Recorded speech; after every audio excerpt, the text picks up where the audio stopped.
Hello and welcome to Talking Marketing, an AMA Boston podcast where we chat with marketing professionals across their various industries and try to get to the core of what makes their work impactful, inspirational, and memorable. I'm Alan Ibrahim, your host and director of content for the American Marketing Association's Boston chapter. And today, I'm very excited to welcome this month's guest, Tim Hally. Tim is the co-founder of Munq Creative, an agency that helps businesses use their empathy to take action and affect change in their world. He's also an adjunct professor at his alma mater, Clark University, and we're very excited to have him here on Talking Marketing. Tim, welcome. Welcome to the show. Woo! Awesome. Thank you so much for having me, Alan. I was really happy that former classmate and also now colleague, Emily Kosciusko, could connect us. Happy to be here. Yep. Every time she mentioned you, and every time we've brought you up by name, she's like, "Let that rascal know I said hi," or something like that. We just were on a marketing judging panel at Clark University, so I just saw her last week, and it was just awesome. Great experience, and we had a couple classes together back at Clark, and yeah, now she's back teaching as well. And I'm sure any student taking her class will greatly benefit from it. I think so. I truly do. So tell me a little bit about yourself and tell the listeners, Tim, what's your story? How did we get to Munq Creative, and where did we start off? Oh boy. Heads up to the listener. This might take a while. Just kidding. Maybe. I don't know. So how did I get here? Well, it kind of begins, I'm 26, so I was born in 1996. I'm that fun in-between generation where not quite a millennial, not quite a Gen Zer, but a little bit of both. I'm old enough to remember a time before everyone had a smartphone, social media. You know what I mean? Elementary school was actually a very profound time in my life before all that started to really hit in middle school. But aside the fact, I grew up in the Worcester, Massachusetts area, grew up in Shrewsbury, Mass. I mean, growing up, I was a pretty simple kid. I was very inquisitive. I played basketball, lacrosse. I had a really awesome, close group of friends. But really, the most defining thing in my life and the inflection point in my life is when I was 16. After one of my lacrosse games, my mom actually had a brain aneurysm. And that brain aneurysm, within those 3 days that it happened, should have taken her life. And to this day, 10 years later, she's still here, and Wow. she has nearly doubled the expectations of any doctor. So that just alone completely shifted my world. And high school for me was really this back and forth, right? My day would consist of wake up, go to school. If I had sports practice right after school, I'd go to that, or, basketball in the winter, it was later. So whether before practice or after, then I would go visit my mom. She would stay at long-term, rehabilitation centers. So those experiences in high school really shaped the foundation of who I am today. I saw a lot of heartbreak and medical trauma in those hallways, ALS patients, traumatic brain injury patients, people that had severe car crashes. So I had a lot of life and a lot of perspective from a very young age. But my mom's example, my dad's example, how my family came together really taught me how to persevere. And it taught me that if you love something, if you love someone, that you will go to no end. You will not give up on that person, that thing, that dream. And I think that's honestly how I became an entrepreneur, right? I started off at another Worcester university, wasn't for me. So I transferred to Clark University in 2017, still in the lacrosse team. But the biggest thing at Clark was just the cultural shift, the just eclectic, esoteric minds at Clark. It's a really free thinking school. Everyone's kind of doing their own thing. Everyone has a side hustle or an idea they want to start, a play they want to write, a movie they want to direct. This culture just really provided the fertile soil for my ideas to flourish. And that semester I took my first entrepreneurship class, and that just fundamentally shifted my perspective. I was like, oh, this thing called entrepreneurship. I think I've wanted to do that my entire life. And, I have some entrepreneurial DNA. My nana and my grandpa had their own businesses. My dad and my uncle have started multiple businesses together and separately. And it kind of started off with me just doing odd jobs, just landscaping, power washing, cleaning gutters, selling things on Facebook Marketplace. I was just learning the soft skills of entrepreneurship. How do you sell something? How do you negotiate? How do you actually go out in the world and try to create value? So that all kind of culminated to my senior year where, I was having some success with these things, but I was just trying to find something that aligned more with my purpose and who I was and what I wanted to bring to the world. And that led me to seek out other people just like me. Let and lo behold, I met my co-founder, Justin Mattson. Well, I didn't meet him. I rekindled with him. We were friends in middle school, high school. I just kept seeing him everywhere. Like, it was a sign from the universe, in my opinion. I ran into him at the bowling alley, the bar, downtown Worcester, 7-Eleven. So I said, yeah, right. I said, let's get together. I was learning how to vlog at that time. I was learning how to do video, which is a lot of what we do today. On my crappy laptop in my third floor apartment, I had a small point and shoot camera. So I was starting a vlog, and I'm like, Justin, I need a logo. Come over. Let and lo behold, 3 a.m. in the morning, late night, we made our first logo together. We co-created our first creation together. And that feeling of elation, excitement, joy in a bottle is essentially what Munq became down the road. And, stayed at Clark for my 5th year, got my MBA. So I had an extra year. 2020 came, absolutely turned the entire world upside down. And we were freelancing at the time, learning what are we good at? What do we want to do? And we just kind of came to the conclusion that we should just put a brand to this and go for it. So December 21st, 2020, we launched Munq Creative on the winter solstice, symbolically because we felt that, the winter solstice is the darkest day of the year. And we felt that by starting our business, that the light would start creeping back in, that the light would start winning again. I mean, you remember how it was during that time. It was a very, very dark time for our country and the world, but starting our business gave us hope. And that was the long-winded how I got here today. Well, it's a beautiful story. That's why I wanted you to go into it. And I think something I've noticed in my travels is that the people like you have a very like light, optimistic spirit, I would say, and that definitely comes across. And it's often like it comes from hardship. The nicest people I know have the like most difficult, sad backstories. Not to say that yours is like tragic, but like there is a lot of like heartbreak and difficulty in there. And I just think it's really beautiful. And also, the whole thing about the winter solstice is that you are in the darkest day. So from there, it can only get better. And so it's almost like Munq started out as like a phoenix rising from the ashes of a bad time. Beautifully said. I'm just parroting it back at you, brother. That's all I'm doing. So Tim, you yourself, you're a storyteller. You've always been somewhat of a storyteller. Are there some stories, whether I guess they're from, pop culture or marketing or otherwise, that have either inspired you or recently that you feel like, wow, like you're seeing yourself and your story in that example? That is a great question. I mean, I don't think I can point to a singular story. Like growing up, I would write my own stories, like these fictitious stories with my friends in them. Yeah. I just, it's kind of a Hally gene, right? We're just very good orators, very good communicators. And, a lot of it actually, I will say, is inspired by my dad. He can tell my entire life, he can tell such a good story.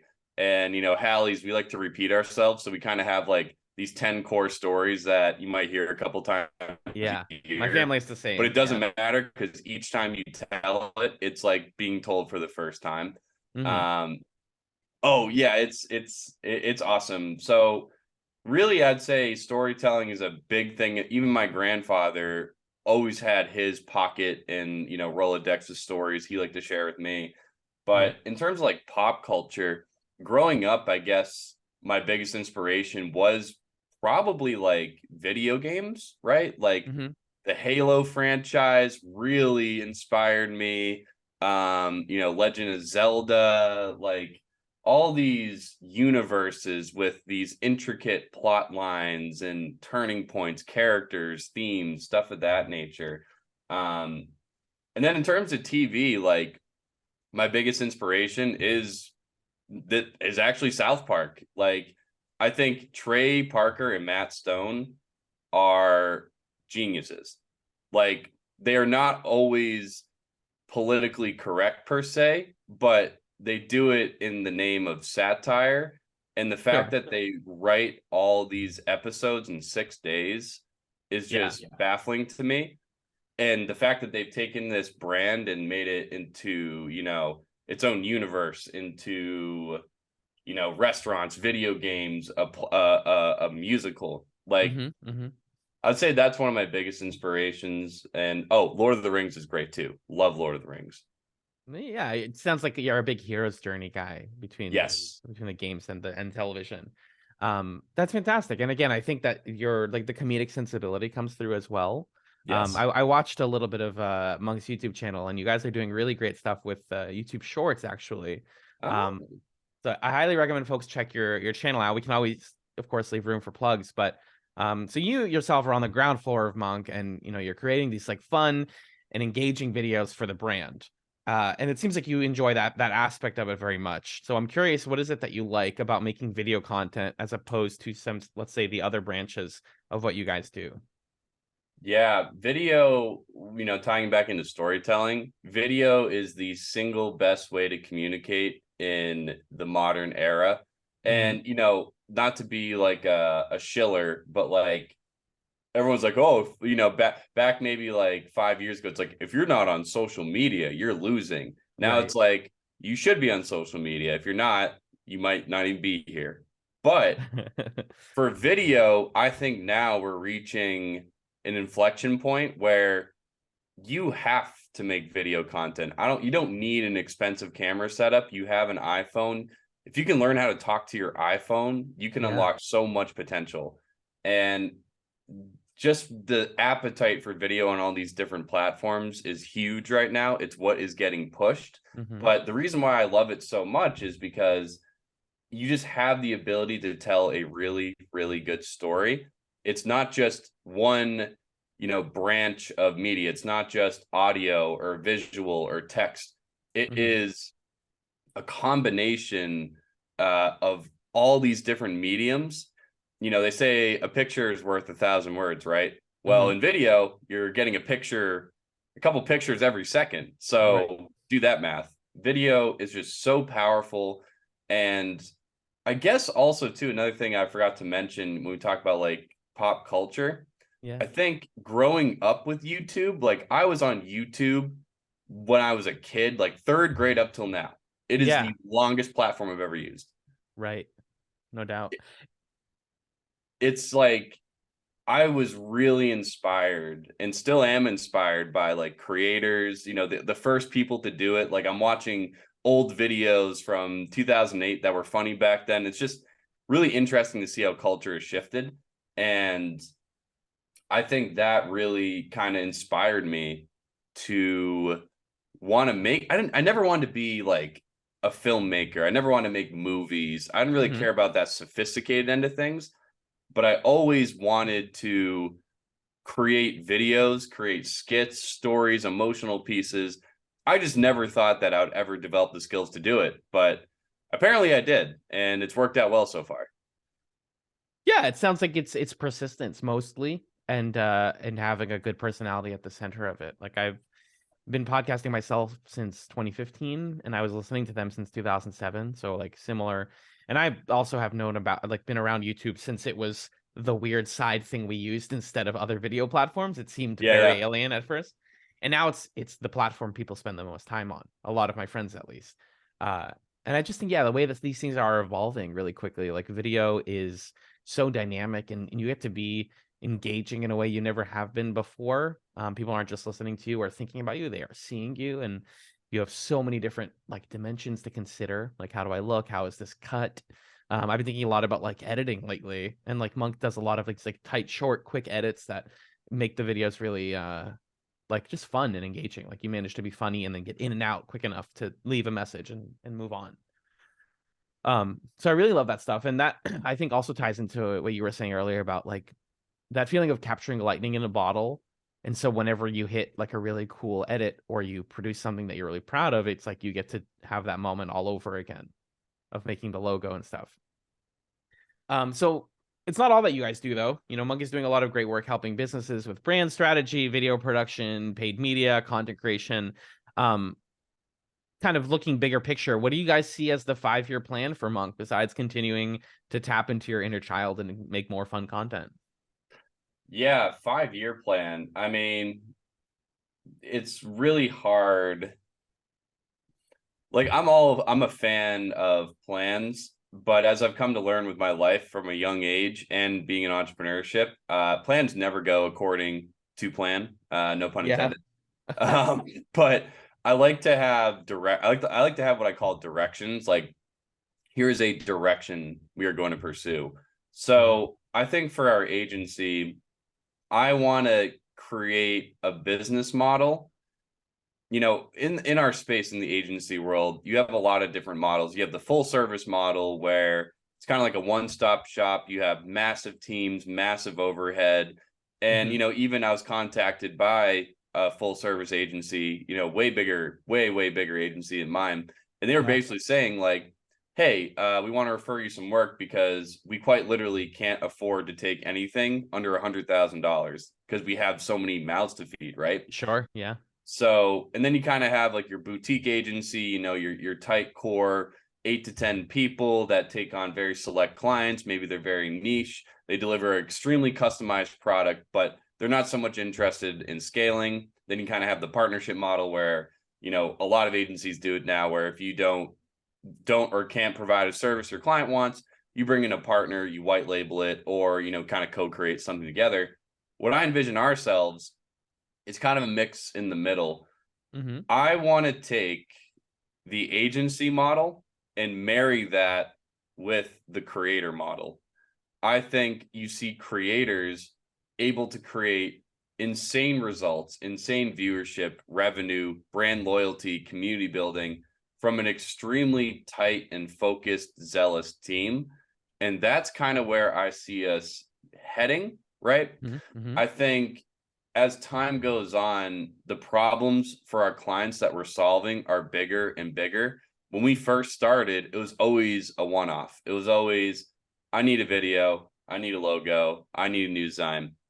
And at the time, that was fantastic. You know, I would not say no to any opportunity. Of course. Nowadays, we've just gotten more confident. We've gotten stronger in our skill set and our mindset.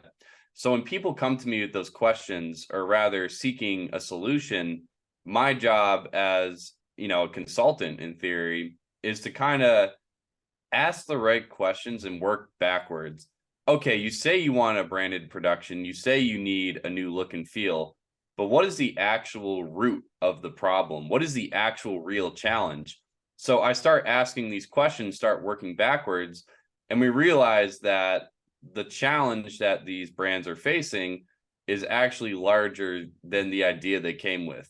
So Yeah. now, as a strategic creative partner, our job is to really start first with that strategy in mind to understand what are their core objectives, what are the core problems, what are the gaps between where you are today and where you want to be, and then how do we create the roadmap moving forward.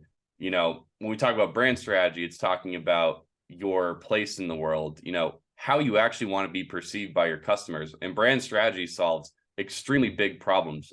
People that Right. need brand strategy, it's more like they fundamentally cannot connect with who they want to connect with.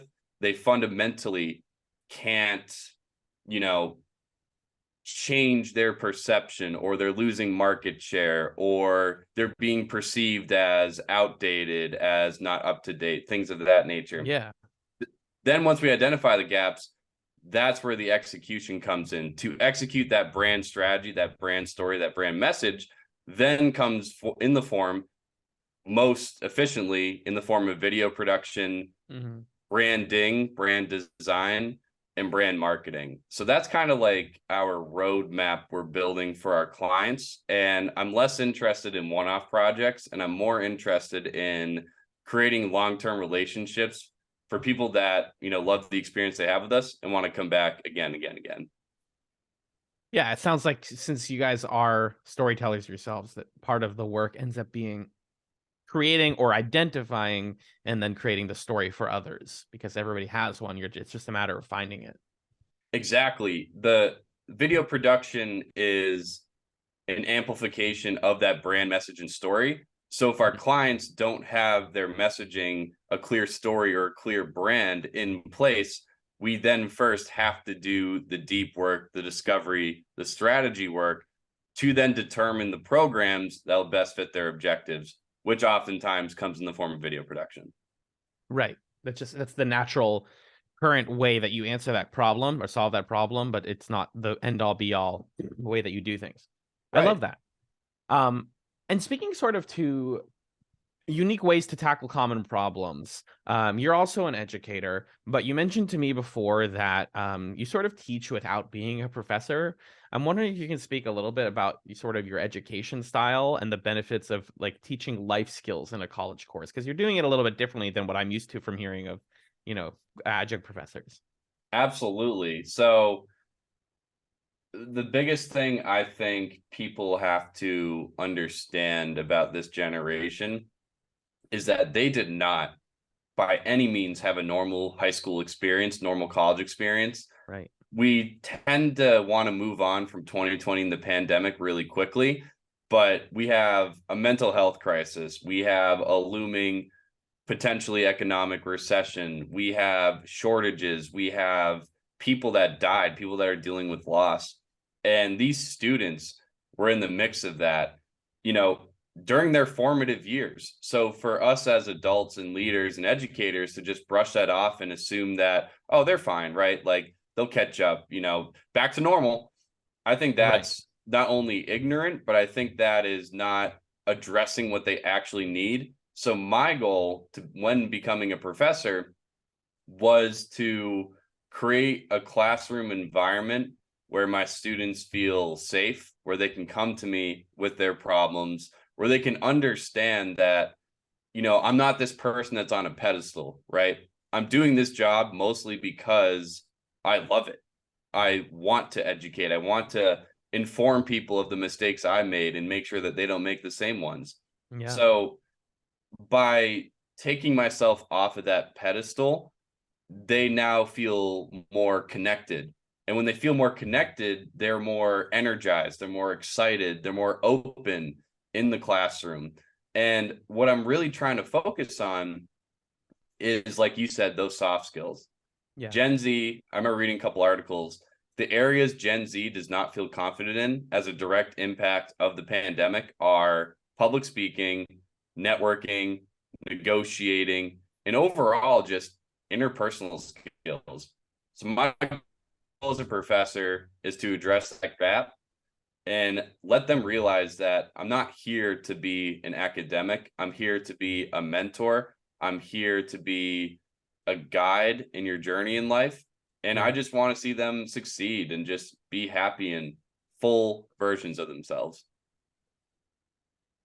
Beautifully said. I mean, yeah, though all of those things track, right? Like even myself in college, and this was pre-pandemic, I was not super comfortable with public speaking. And it's a skill you develop. Sometimes you have to force yourself to learn it, and sometimes you have to be nudged into it, because college is not teaching people how to do that unless they deliberately take a communications or public speaking course. So I think that, as an educator, maybe your responsibility, and you correct me if I'm wrong, is to like tell them, hey, there are these hard skills that you can learn. I'm not going to teach you them, but you can learn them. And here's how you do it. What I'm going to teach you is how to be a person with a personality, and how to communicate well. Right. Like the biggest thing I want them to do, the biggest thing I want my students to take away from my class is to have the confidence to fully step into who they are. Right. In our world today, standing like the old way of teaching and thinking allows us, or rather forces us to believe that standing out is risky, that Right. being yourself, being a colorful person is risky, Hmm. that you need to fall in line, you need to do what everyone else is doing, keep it black, white, and gray, right? Hmm. But today's society values those people that step out of line, that take risks, that are unafraid to be themselves. We look to those people for influence, for ideas, for inspiration. So I think the biggest asset you can have in today's world is having a strong personal brand, being yourself, and finding others just like you. So overall, what I want for my class is people to be unafraid to just be themselves. I love that.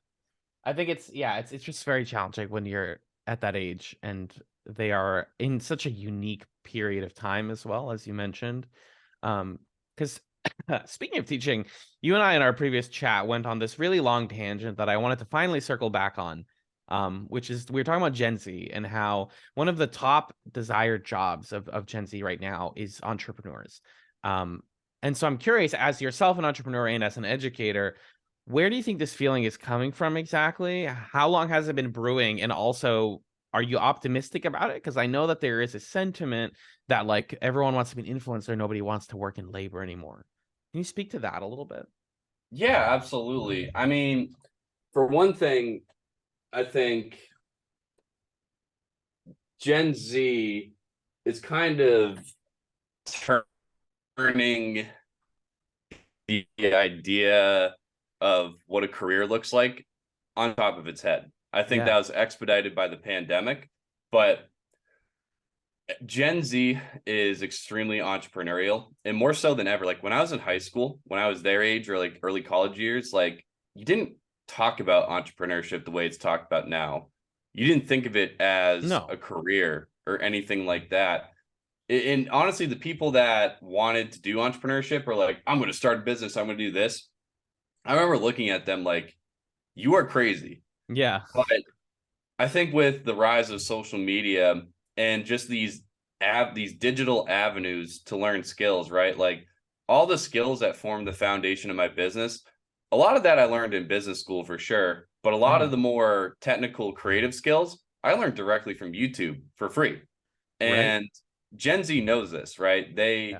They know that they can access all this information at zero cost to them, and I think because of that, we've seen this explosion of entrepreneurship. Like I went to go speak to my old high school a couple months ago at the start of the year, and it was just absolutely fascinating that all these kids had side hustles. You know, some were power washing, some were, you know, selling items on Etsy or Mhm. building social media followings. And through that, they've found ways to monetize this attention. And I think that again is the reason why they're starting to open their eyes to the fact that, hey, maybe this traditional route isn't really fitting my needs. Like they're very pragmatic. I talked to a lot of high schoolers. The main thing that they all talked about is not wanting to go into student debt, which I totally agree with. I have Yeah. student debt. It is an absolute burden on my shoulders. I thoroughly enjoyed my college experience, but I oftentimes question, was it worth the premium I paid? I don't know. Yeah. But Gen Z is extremely pragmatic. They're extremely fiscal, and they're just discovering other avenues. And I think that's why entrepreneurship is such an attractive option or career path for them. And I think if we can get more of them started earlier, I think there could be a lot more Gen Z operated businesses in the next 5 years. I mean, I hope so. Yeah, you even see on TikTok the trend now of like how to start a business, how to become an influencer. Like there is such an audience and a hunger for people wanting to do that. And I think that it is partly a sense of burnout and a sense of disillusionment, maybe, accelerated by the pandemic for sure. That people are like, I don't want to work a 9 to 5 where I work for someone else. I can work for me. And it's very easy to say like, oh, that's such a bad thing. Like none of them want to work anymore and they just want to do this thing. But like, yeah, it's because we are used to a certain way of doing things. And now the new generation is saying, well, why does work have to be like that? You know, why can't work be flexible and creative and unique? Why does it have to be in this sort of rigid box? So I'm curious then also like how can I guess educators foster that creativity? Like what do you do to tell people like, hey, you can do this, but also find whatever you like that works? Mm.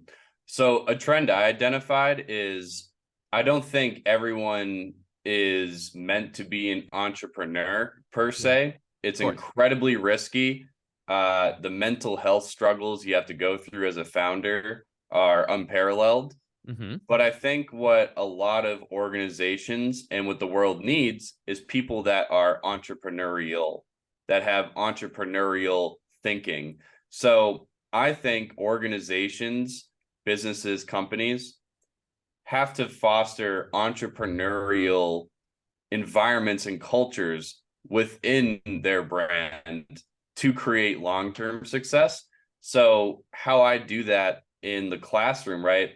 A lot of these students are used to graphic organizers, are used to this is exactly how I want it, when I want it, how it should be done, how it should be written. In my classroom, I try to stress that there really is no right way. All I Yeah. care about is that you're showing me you're putting in initiative and effort, that you cared about the assignment, that you're excited about the assignment. And when you remove that rigid structure, that's where creativity, that's where the entrepreneurial spirit really thrives. And I think that's how I've been able to create a successful classroom thus far is giving people the space in the room to be really creative. Yeah, I actually I have a short example that's like similar to that I noticed in my Yeah. personal experience. So I finished my MBA last December, and thank you. in my You got last it. in my last course, in my capstone course. So at this point, we've gone like 2 years of doing this. We had it was like a simple like marketing group marketing project, and one of the students was determined to get hard deadlines and like quantities out of the professor, like I want you to tell me how many pages this needs to be. I want you to tell me what font, I want a due date. And the professor was not having it because what he was saying was like, that's not how your company's going to work if you do this for Right. real. Like, we are used to high school and college, like 2 pages, double spaced, get it to me by 11:59 p.m. And Yep. this professor had to push back so hard to be like, I just want you to work on something that you are happy with and that you feel proud of, and then give it to me when it's done. That's what I'm asking you to do. And it was like I'm watching this guy's brain chemistry rewire in real time. And he's like, by the end of the semester, he was like just making really creative and cool stuff because he realized he didn't have to think like that anymore. And I mean, Oh, we all were educated like that, but yeah, it's a success in what you're talking about. yes. And actually, to even add to that, I just had our midterm presentations last night, Yeah. and the level of creativity and ingenuity was just super impressive. I am so proud of all my students. Yeah. And there was, one group opened up with a skit, one group just had like the best slides I've ever seen from like a Yeah. Clark student. They were just tight, very like focused, visually pleasing. Like Mhm. I basically told them, I gave them a loose structure of like how I wanted their pitches to go, like saying, here's the psychology and the flow it should follow, because I Mhm. wanted to give them some direction. But other than that, though, they just filled in the gaps with their own creativity and their own answers to their own challenges, right? And Yeah. the end product was absolutely incredible. So that professor you witnessed too, that's kind of my line of thinking as well. Yeah. It's they're not always like that, right? You still have Right. your stats, and like a stats class doesn't need to be creative. It is a No. class about hard numbers, but Right. this was a course that was focused on the group dynamics and how you manage and create a project together. So the rubric was even just like at the end of this, I want you to give me a marketing like plan for a company that's failing. And I'm going to give you the company and you're handling it from there. You can look up how to do it. I'm not going to tell you, it's not in your book. And it was so weird. It's so jarring to start learning like that until you realize that that's exactly how it works. Is they Right. don't tell you how And to do it. they don't. And if you want to be told how to do it, then I think that's why like a lot of the type A people I went to high school with, those people ended up becoming doctors, lawyers, engineers, and like that is an entire subsect of society that like I can never do that, right? Yeah. I don't have the logical or the math skills to be an engineer. I don't have the attention to detail to be a lawyer. Yeah. And I don't think I should be a doctor. My grandfather was a doctor. Sorry, grandpa. Like I could never be a doctor. But from those people aside, Mhm. I think that there are a lot of people that want to pursue creativity as a career, and we often shame that. We often say it's not achievable. Mhm. But again, I think where brands are headed towards, where business is headed towards, this creator and content economy, Mhm. I think there's more opportunities than ever. So again, my goal for the people that don't want to take the traditional route, that don't want to take the type A student kind of route, I want to offer them the perspective that, hey, you can make a successful career out of this just the same. Right. I think you made such a good point about that earlier, like being entrepreneurial, not necessarily being entrepreneurs, because you can be, I mean, you can start in sales and be entrepreneurial and work your way Yeah. up. You can start in retail, honestly, and become a manager if that's what you want to do, if that's what you find your niche. It doesn't mean like we all need to become the same job format and we all need to start businesses because that's not for everyone, like you said. You're right. It's just not, I don't think there's like, business in certain industries are consolidated for a reason. There's, Yeah. you know what I mean? Like there's only so much supply to meet the demand or vice versa. But like you said, again, I'll stress it again. I think the way businesses and cultures are going to succeed in the next decade is offering that space and kind of lowering the barrier to allow their employees and their people to be entrepreneurial Mhm. within the safety of a job. Well said. Yeah, and it's similar. It's like saying, it's easier to look for a job when you're employed, right? Like you need that, like Yes. you need that safety net, and then you can branch out. As opposed to where I was for myself, someone who was unemployed a couple years ago, it's like give me anything, like give me something that pays my bills. And also, that brings up another great point that I always try to stress with my students and really anyone is always be networking. I thought Yes. for a second, I thought that was an acronym like, yeah, ABC. I was like, wait a second, ABN. Always Different thing. be, I was trying to be slick there. Yeah. Always be networking. Like, you don't want to be networking when you need something. You don't want to be networking when you need a job or a client. Like, you should just constantly be connecting and talking to new people. Like I said earlier, having the confidence to step into yourself, into who you are, what makes you great, and then Mhm. leave a lasting impression on these people, whether you have 10 minutes, 20 minutes, an hour. Leave them with something that they'll never forget. Leave them with a perception of you that will stick in their mind until maybe a year or 2 or 3 years, who knows, down the line, something comes up and they immediately go, oh, Alan, or oh, Yeah. Tim.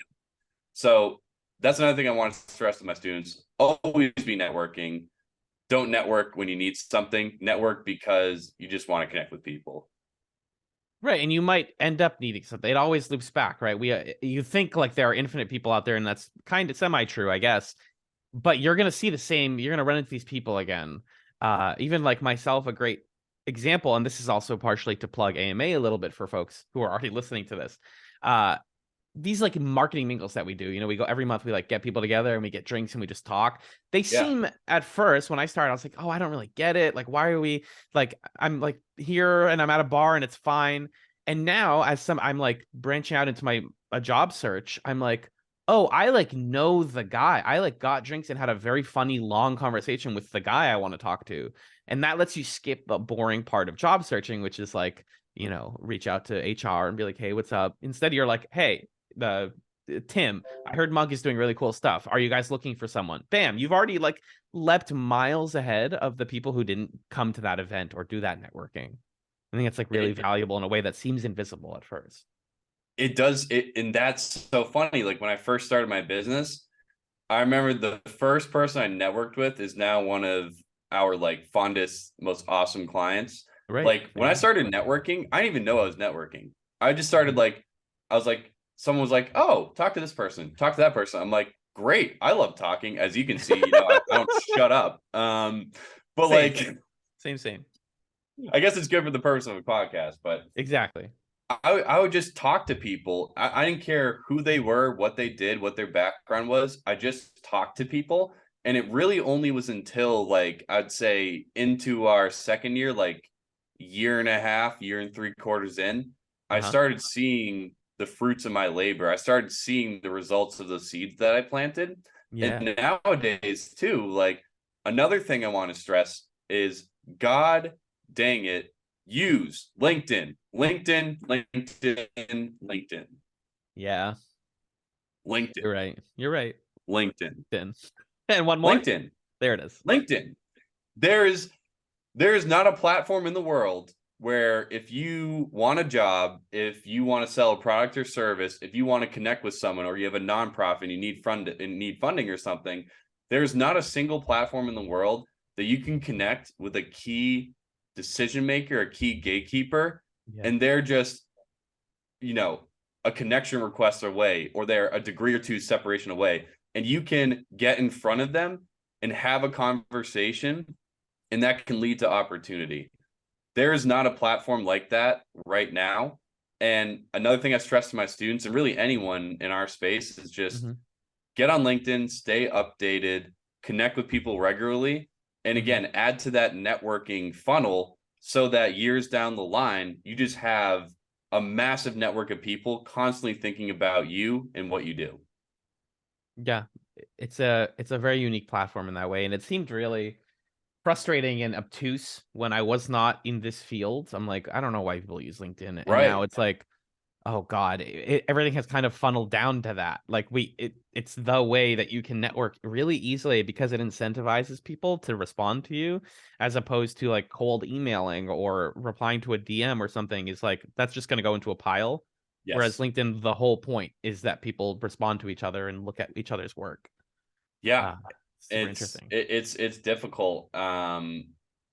And yeah, LinkedIn kind of has this like reputation, and the LinkedIn influencer. I'm guilty Yeah. of it too sometimes, like with some of my posts, but I do try to, like we talked about, like tell a story, be authentic, show people my softer side, show people my funny side, show people the business side. Like I think it's a great platform, and I will push it until it stops serving me. So Right, of course.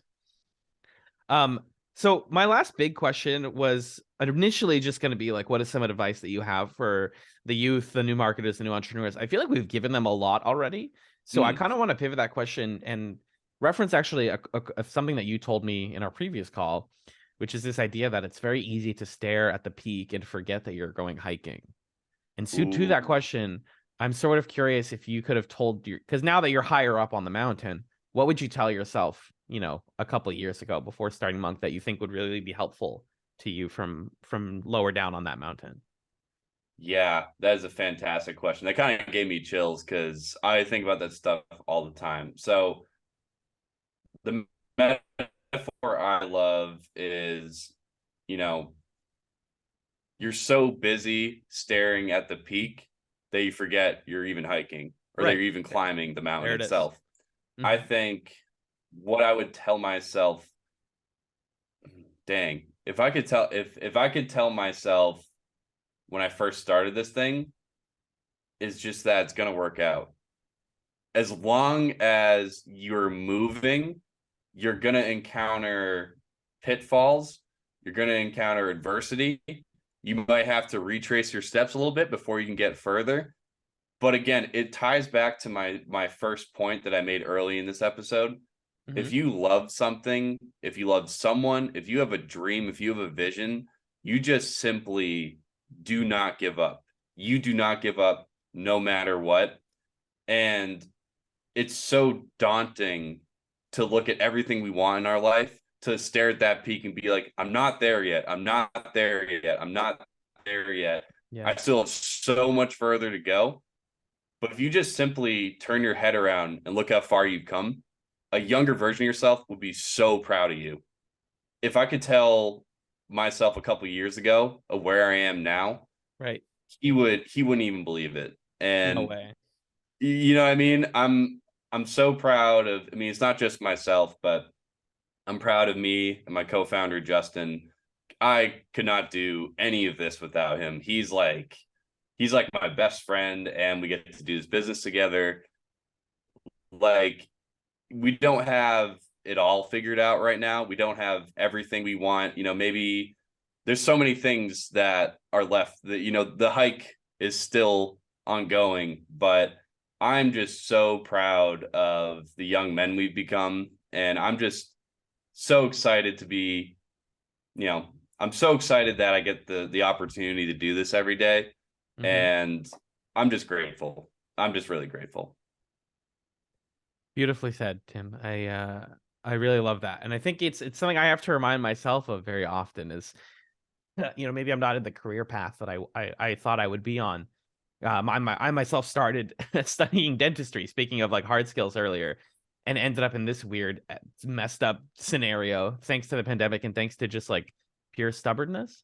And it's not only that like, hey, look where you've come, but look where you thought you were going, and then think about how like I recently discovered, or a couple of years ago, I found this website, Future Me. I can plug them, and they let you write an email to your future self. Basically, you can say, "I'm going to write an email right now, and I'm going to send it 10 years out." And it's so interesting because I got an email from myself from like 2013, uh, Wow. and I was like, "Who is this? Like, what Yeah. different human being is this?" So interesting. I highly recommend, if you have like some thoughts on your mind, just like send an email that like explains what your life is right now, and then send it like 5 or 10 years in the future, and you'll open it and be like, "What the?" It's pretty cool.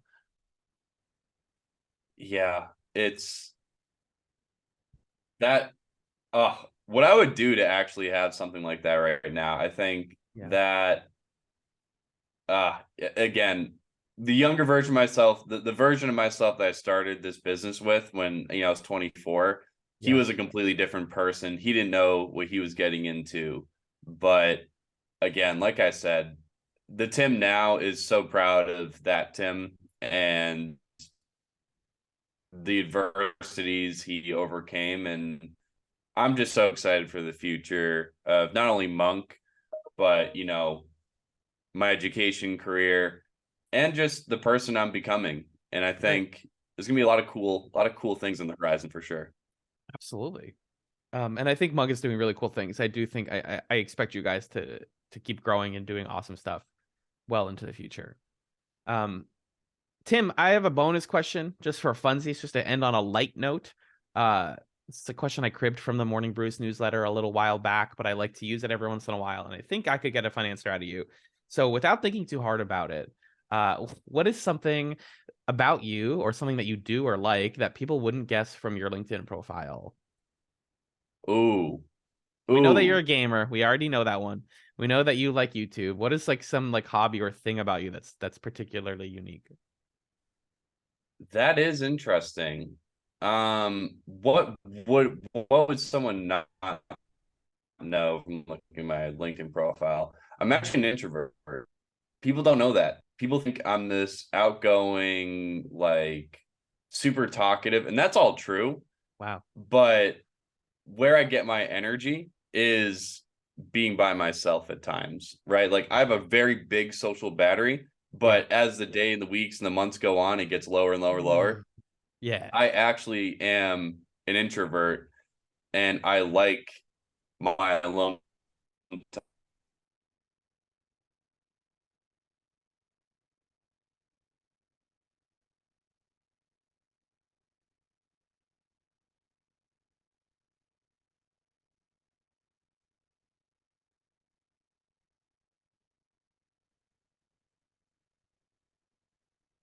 less and less extroverted. Like I'm who I need to be for the business, but at the end of the day, like I'm just a huge introvert. Interesting. Yeah, it's like I think, I mean, the term introvert and extrovert, like it's so flexible, but I used to be like a huge nerd, and I still am, for sure.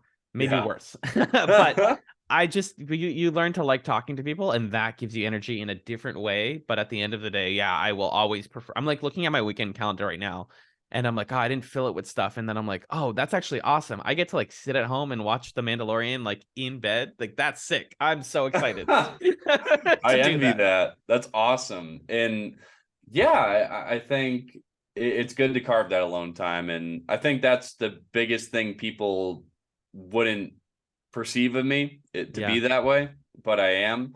And other than that, I mean, I don't know. I'm really not. Oh, nah. No, I'm not that interesting. Basically, everyone knows. Like, that's a sad thing. Is like I'm a very like public facing Yeah. person, so like people already know a lot about me. But other than that, like that's really the only quote unquote fun fact, I Okay. guess. I think the truth is that you're a pretty open book, and it's just it's less that you don't have interesting things and more that you share most of them, which I love. Yes. Oh my God, you just nailed that. Well said. Well Thank you, man. said. Right, right. Yeah, yeah. I am very, very, very open. Sometimes to a degree that maybe I should be more mysterious, but I put it out there for everyone to see. We need the loud ones like us to get everybody else out of their shells, I think. Uh, Exactly. Tim, thank you for chatting. I want to say everybody should be looking into Munq Creative if you have needs for marketing or video production. Is there anything else that you'd like to plug for the folks at home?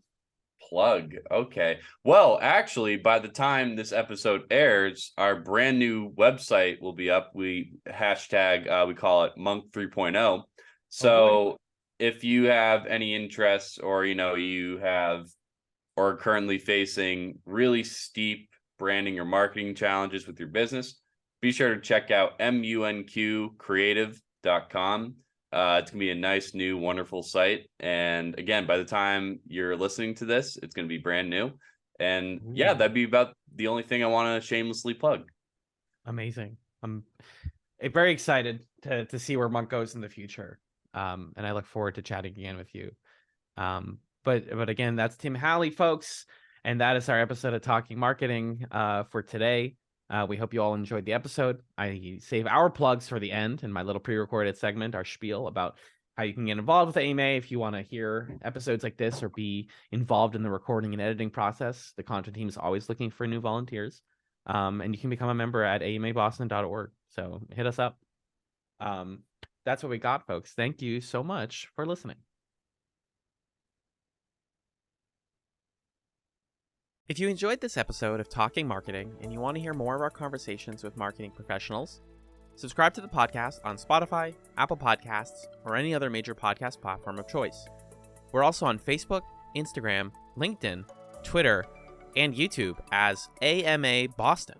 And most importantly, if you'd like to support the work we do here, please consider becoming an AMA Boston member by heading over to amaboston.org/become-a-member. AMABoston.org is also the #1 place to find all of our work, including the AMA Boston blog, events calendar, job board, and a whole suite of ways to volunteer with our team.